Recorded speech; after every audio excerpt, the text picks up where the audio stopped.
Good afternoon, everybody.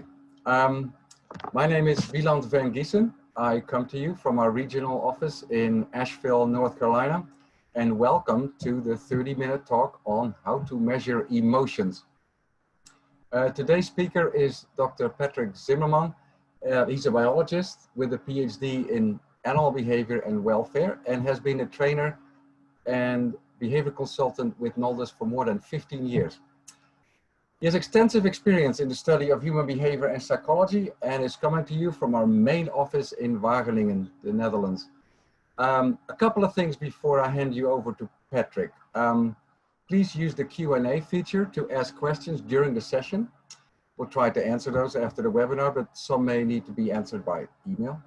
Also, please know that we'll be recording the webinar, so if you do not want to be mentioned in the recording, please let us know.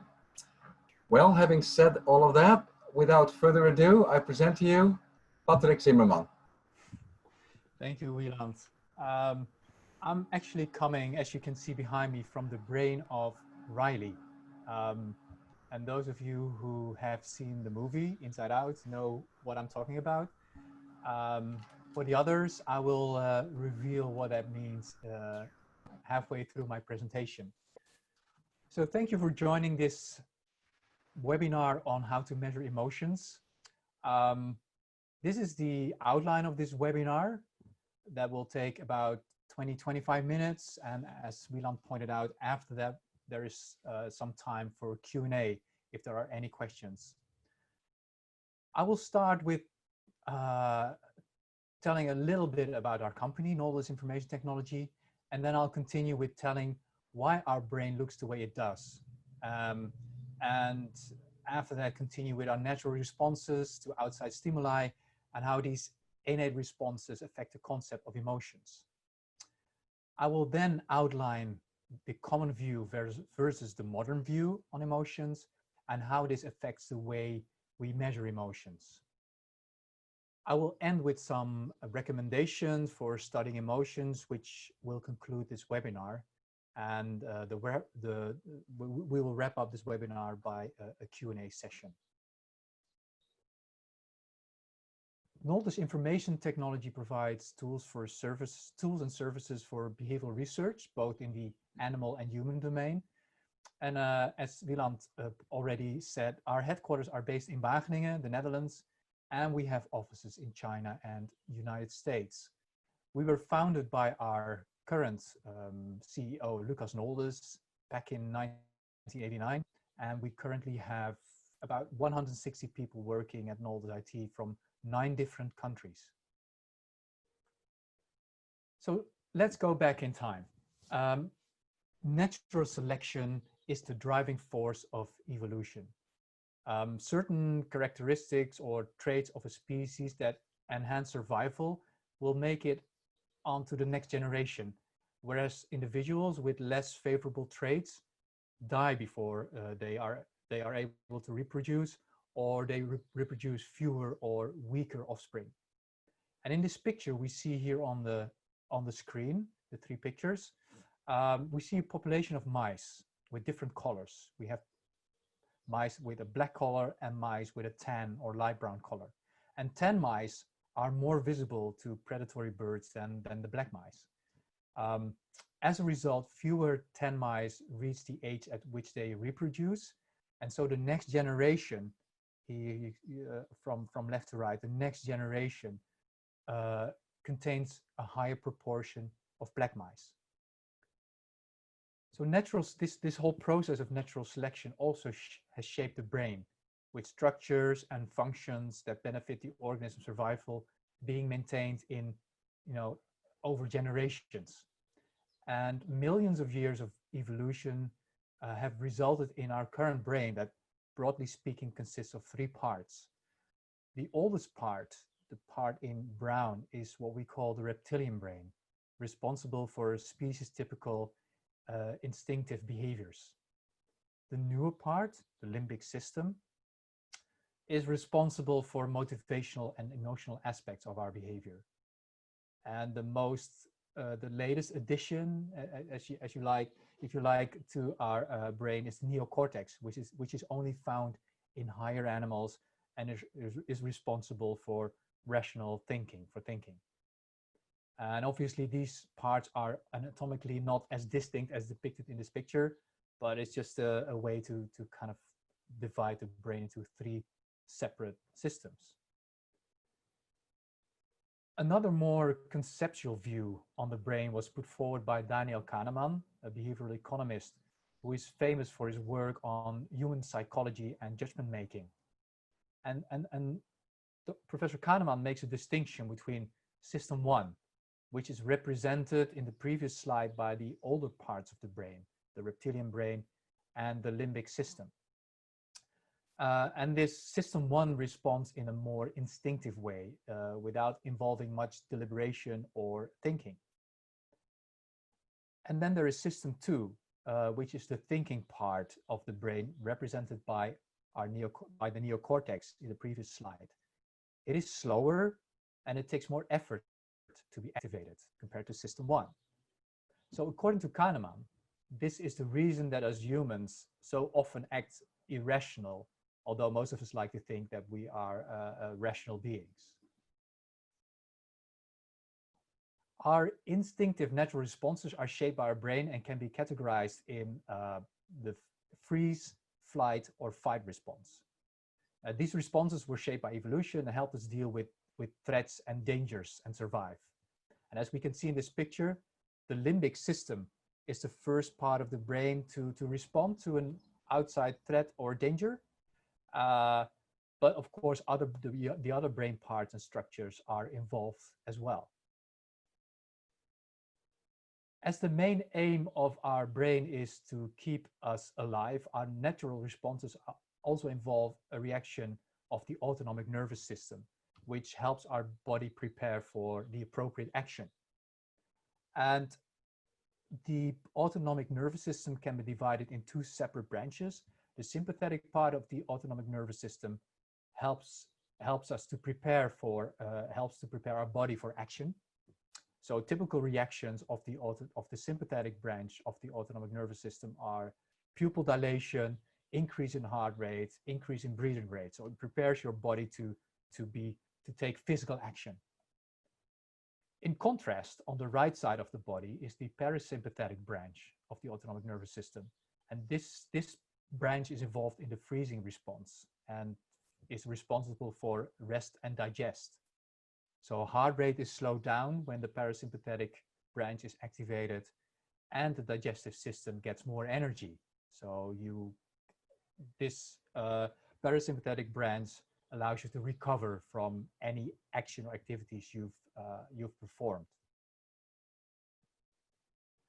Typical measures to quantify the activity of the autonomic nervous system are heart rate and heart rate variability, respiration and skin conductance. And with heart rate variability, one can measure the balance between the activity of the sympathetic and parasympathetic branch of the autonomic nervous system, whereas skin conductance is mainly affected by the by activation of the sympathetic branch, and therefore can be used to measure arousal, physiological arousal.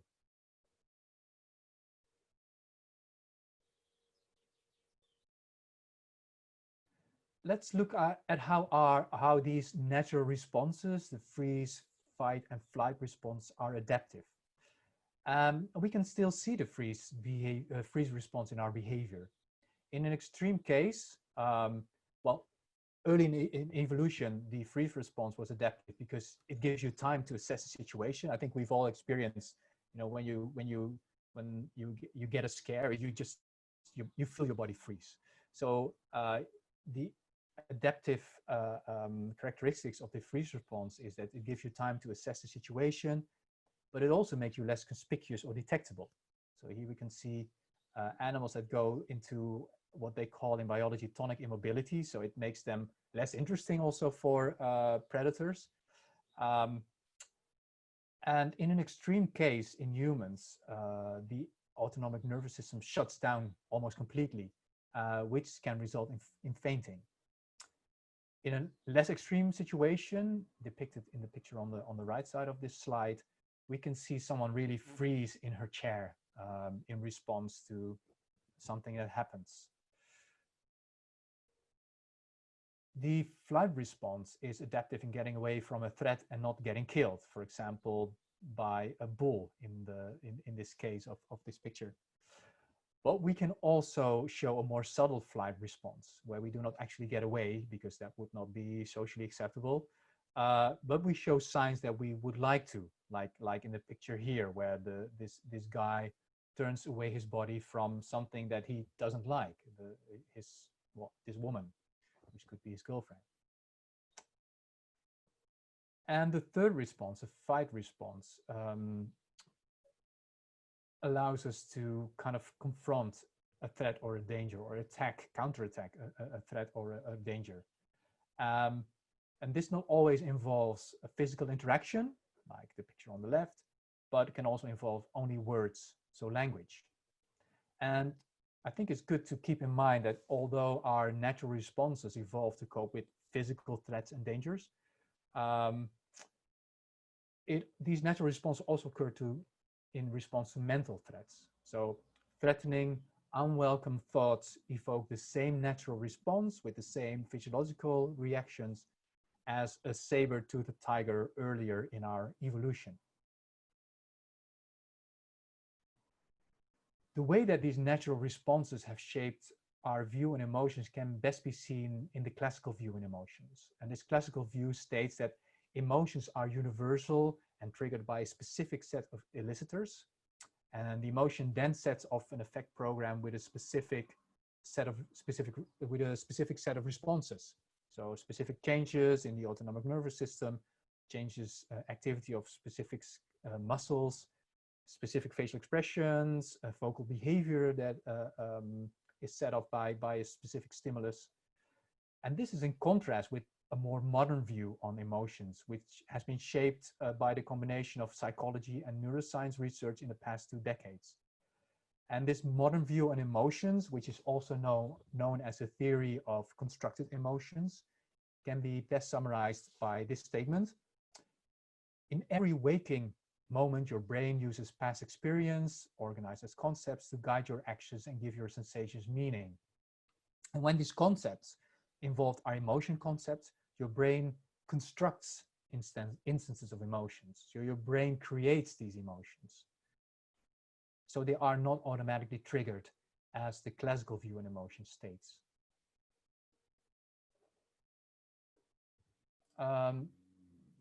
So let me show an example using this animation.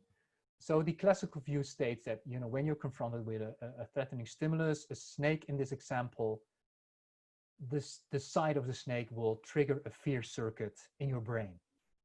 And the activation of this fear circuit will elicit a specific set of responses, increase heart rate, breathing becomes heavier, and stress hormones are produced.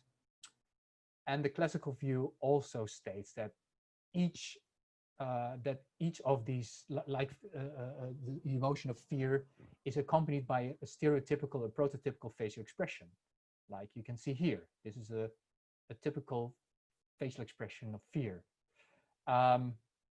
And also there are 5 other basic emotions that have been described by Ekman and Friesen, which are anger, fear, disgust, surprise, happy, and sad. So these are the prototypical facial expressions for the 6 basic emotions.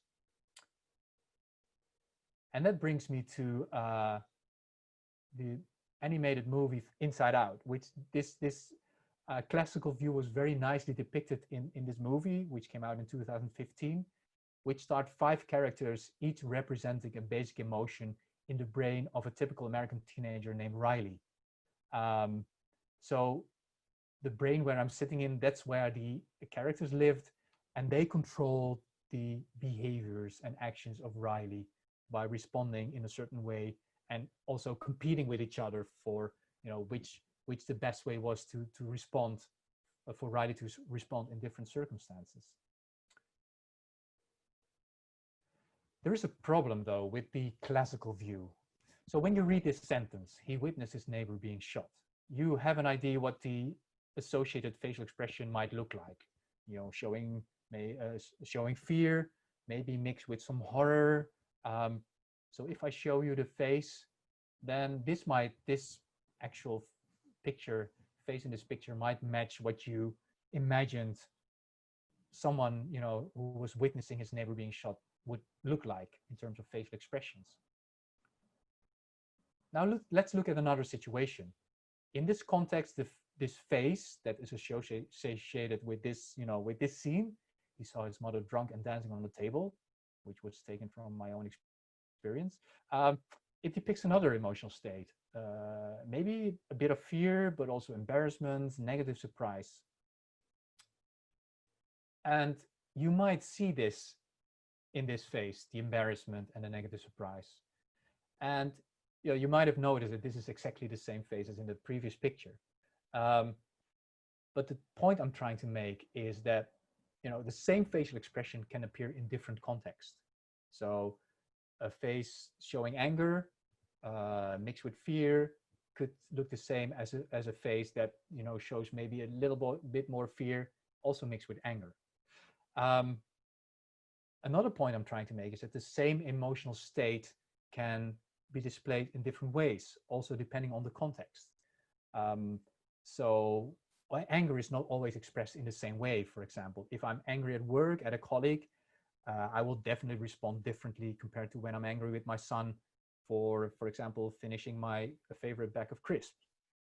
And the third point I want to make is that the way we interpret the facial expression is very much influenced by the context. So that's what we've seen with this slide and the previous one. When you describe a context, we make a picture in our head what the face would look like, and then we actually see that facial expression, although the face might look almost the same, or in this case, exactly the same. So let's move away from the classical view. Recently, it has been discovered that the brain is not a collection of separate mental organs or structures or circuits, each responsible for a specific basic emotion.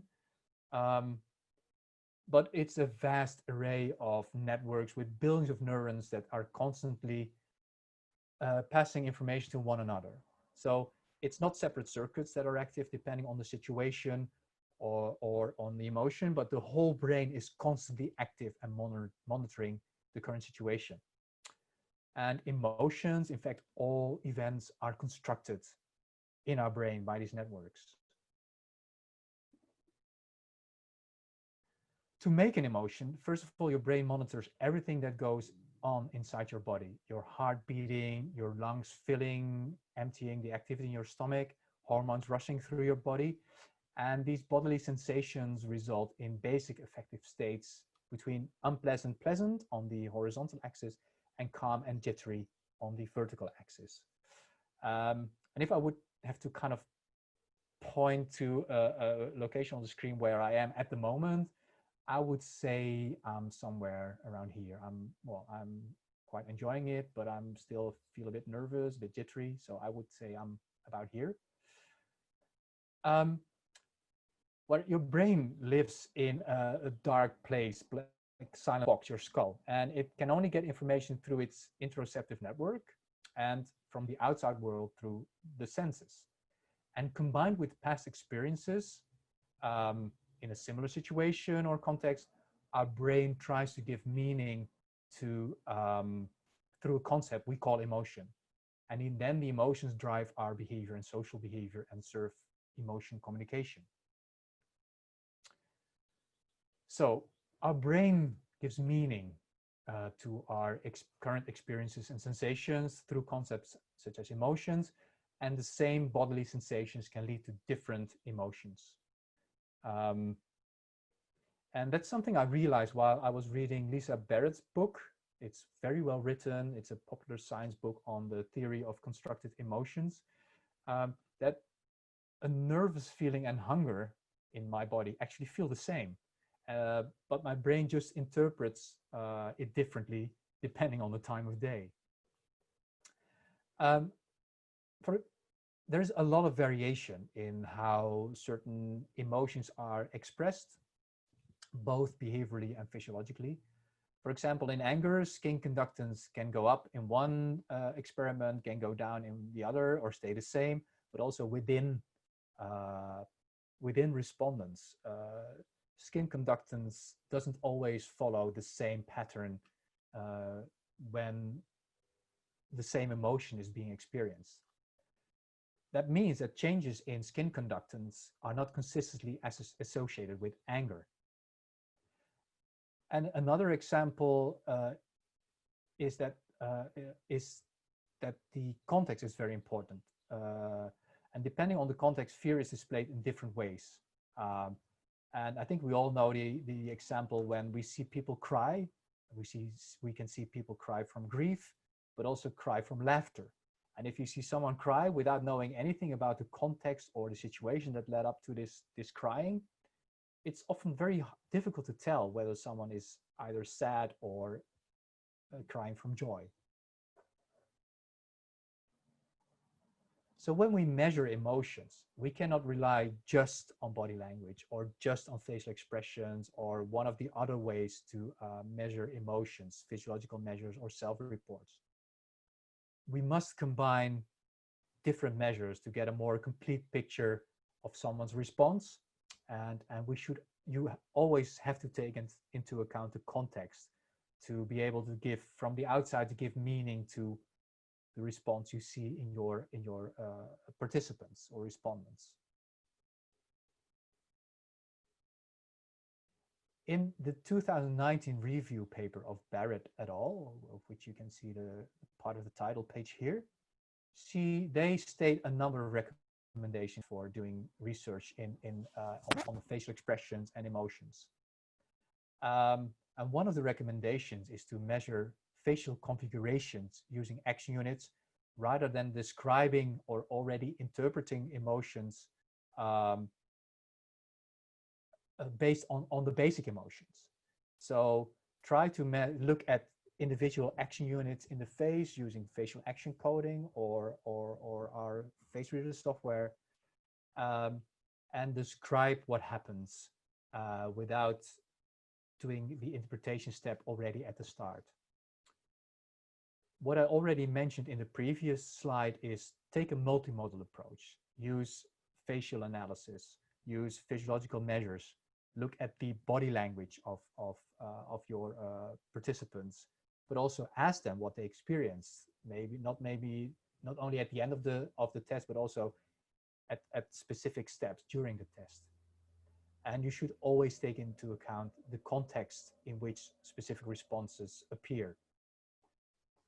What Lisa Barrett and others also stated that it's important to try to bridge the gap between the lab and the real world. Of course, doing research in a naturalistic environment is quite challenging because there are a lot of kind of factors that you cannot control. But it's important to be able to compare the emotional responses, the facial responses in the lab and the real world, and learn how they might differ or how they might be similar. And a final recommendation is to look for changes from the baseline, but also compare different facial configurations to try to make sense of the facial expressions that you make. So this concludes this webinar, or at least my part of this webinar on measuring emotions. Thank you for joining and listening. And we can now, I guess, proceed if there are any questions to the Q&A part of this webinar. Wieland. Yes, thank you so much, Patrick. That was, I learned quite a few things here. I saw the slides beforehand, but this is so much better. This is wonderful. Thanks. Anyone, if there are any questions for Patrick, feel free to enter that in the Q&A section. Or you can also use the chat window, I believe. That would work too. We have a thank you from Stephanie Chambaron. You're very welcome. Thank you. Neil Fleischer is asking, what about your measure of arousal from the face, recording from the face? Oh, thanks for the question, Neil. Well, that's something that we hear from our customers, because, you know, as I said in the presentation, using skin conductors, you can measure physiological arousal, but our facial analysis software also measures arousal in the face. And I think these two, well, based on my experience and what I've heard from researchers, these two things are not related.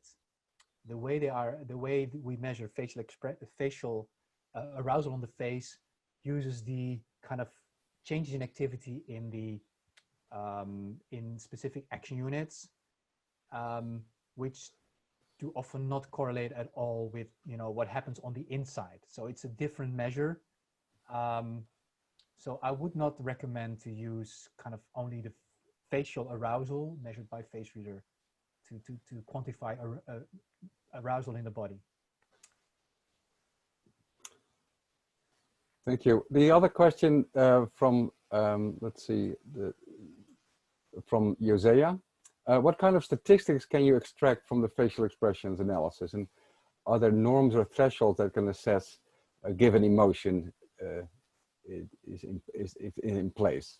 Well, thanks for the question. So I guess this relates to in our facial analysis software, all the emotions have a value between 0 and 1. So 0 in the facial expression or facial configuration is not, the facial expression is not present. 1 is very high intensity.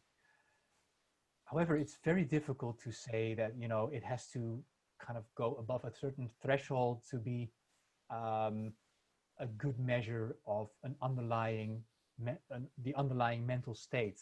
So if someone smiles, and let's say that the intensity level goes above 0.5 on a scale from 0 to 1, does it necessarily mean that this person is happy?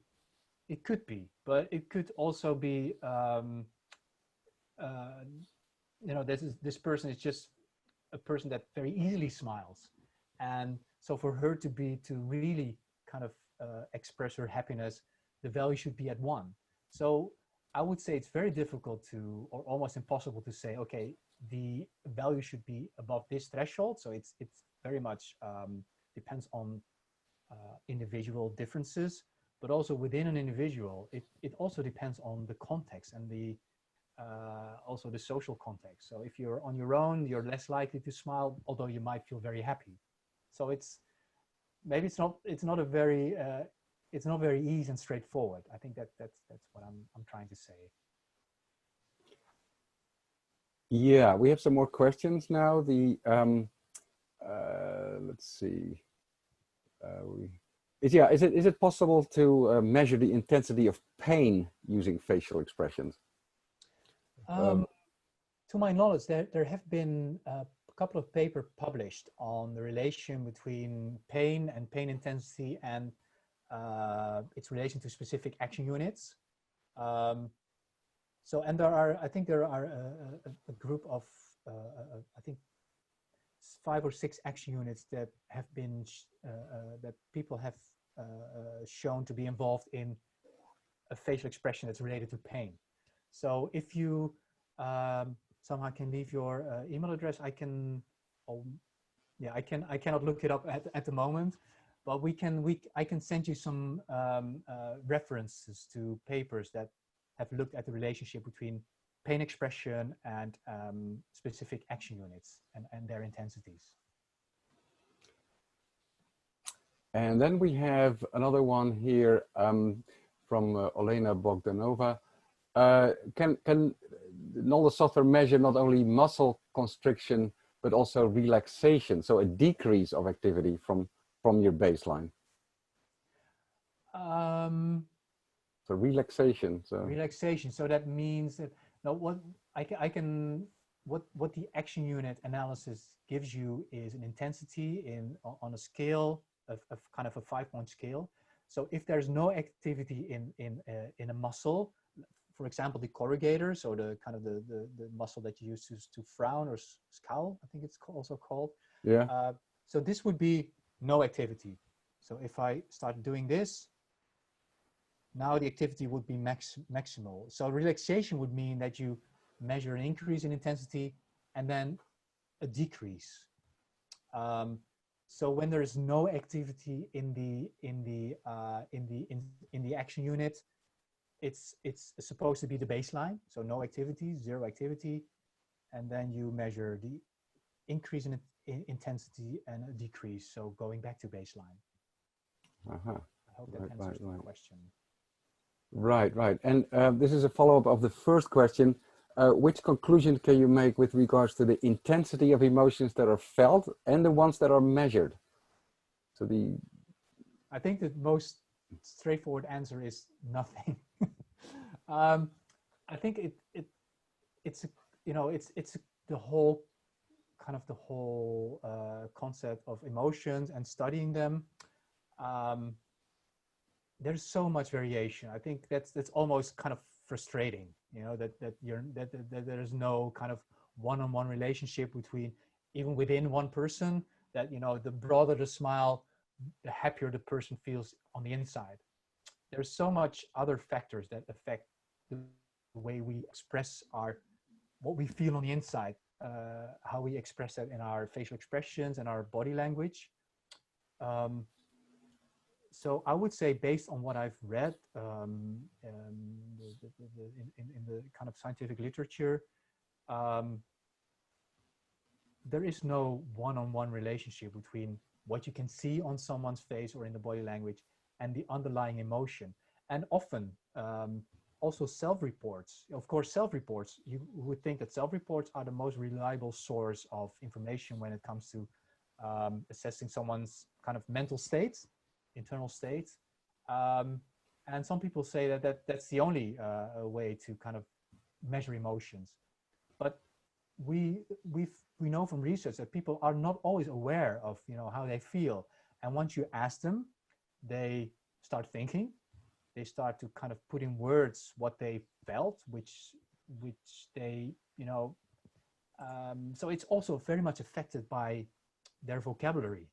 So if you're not good with words and you kind of lack the certain terms, then your description of how you feel will be much more kind of simple compared to someone who is much more eloquent. So it's a quite complicated picture. Right, let's see, we have another one here, and I always have trouble with this particular word, so bear with me. What about measuring arousal from the face using photoplethysmograms? So the coloration of your skin caused by blood vessels in your face. Ah, okay. I'm not familiar with this technique. The face reader software uses the remote PPG photoplethysmogram to measure heart rate using a spot on the forehead, and measuring changes in blood flow, in coloration. But arousal, that could be because it makes me think of someone who's blushing. So there's some arousal, and that's shown in the face. But then again, my wife very easily blushes, but I don't. And also because of my skin, it's less easily visible. But I think that could be a way to also measure arousal. Yeah, and then Yesenia has a follow-up question. When studying emotions, we tend to have a massive amount of quote-unquote neutral emotions, like 95%. Is it important to keep these as part of the results, or should we just ignore them? Well, that's a difficult one, because that's also my experience, in projects that we've done and from feedback from customers. Depending on the type of stimuli or context you expose people to, especially when they're on their own in a kind of novel environment, they tend to kind of stay neutral in their faces. And well, that's more a kind of almost a methodological question. So should you get rid of neutral, so you kind of all the other emotions add up to 100%, so you get more results in a way? My first kind of hunch is, I think the neutral part also says something about the Right. response. maybe it has mainly to do with the context. So if you put two people in the same test next to each other, they know they're in the same room, they are not able to distract each other, but that might already kind of reduce the neutral, kind of the percentage of neutral, because we are social animals, so we are more likely to respond behaviorally when we know there's potentially someone watching us. So I think my answer would be, don't discard the neutral to kind of too soon. Yeah, I guess no data is data too. Exactly. If you will. That's right. That's a shorter answer. Yeah. Yeah. Lorena Gomez has a question. So if you can say anything about this, what is the point of measuring facial expressions of emotions? Why is it relevant? What aspect of emotions do you actually measure with facial expression? Well, yeah, I can imagine after my presentation that you start to doubt the kind of how useful it is to look at someone's face to try to kind of derive a mental state. But what we see is, depending on the type of stimuli you expose them to. So if you show someone funny or disgusting videos, so with very extreme, especially video stimuli, the face tends to follow kind of the emotional state. So someone who thinks a video is very funny will show a lot of happy in the face as a facial expression. Disgusting movies will show a lot of disgust. So there is some use for this type of facial expression analysis. And one thing is that it's very unobtrusive. You just need a camera pointed at the face. Another thing is that you don't have to kind of interrupt the experiment to ask people, how do you feel? So people will show, often unconsciously show, their response. Whereas if you kind of interrupt the test and ask them, okay, how did you feel about this? Then socially kind of acceptable answers will maybe pop up.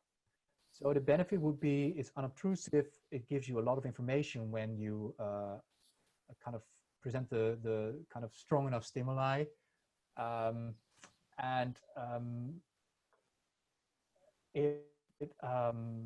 it allows you to kind of see some things that people are maybe themselves are not aware of. And then I have one more question from Neil Fleischer. He says, does FaceReader baseline the readings? I'm not entirely sure what he means by that. Maybe you do. I guess it's related to, maybe it's about calibration. So indeed, people have different kind of default facial expressions. I think my face is quite neutral, maybe slightly happy. Usually, some people, just because of their anatomy, have maybe the corners of their mouths go down, especially with elderly people. It's possible in a lot of kind of facial analysis software to do an individual calibration. So if you if you have by default, by nature, a sad face, you can kind of correct your results. So your sadness you show that shows up, that is measured by FaceReader, should be even higher compared to another person. Yeah, it can be quite striking. I had a colleague once who was continuously angry looking, and it was a real problem. So that calibration is important. Exactly. Yeah. Let's see, any other question? I have one more question, but that's better to be answered by email because it's more extensive. Anyone else?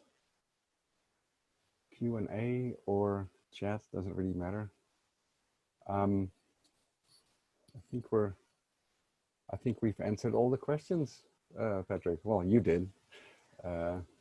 Oh, there's one. Can we have the recording, please? Yes, we have recorded the whole webinar, and there will be a follow-up email with a link to the recording. Indeed. Okay. Well, Patrick, fantastic. Thanks so much for doing this. My pleasure. Interesting background, I have to say, for your presentation. Thank you, everybody, for attending. And, feel free to sign up for any future webinars. And have a great day. And see you soon. Bye-bye. Thank you. Bye-bye.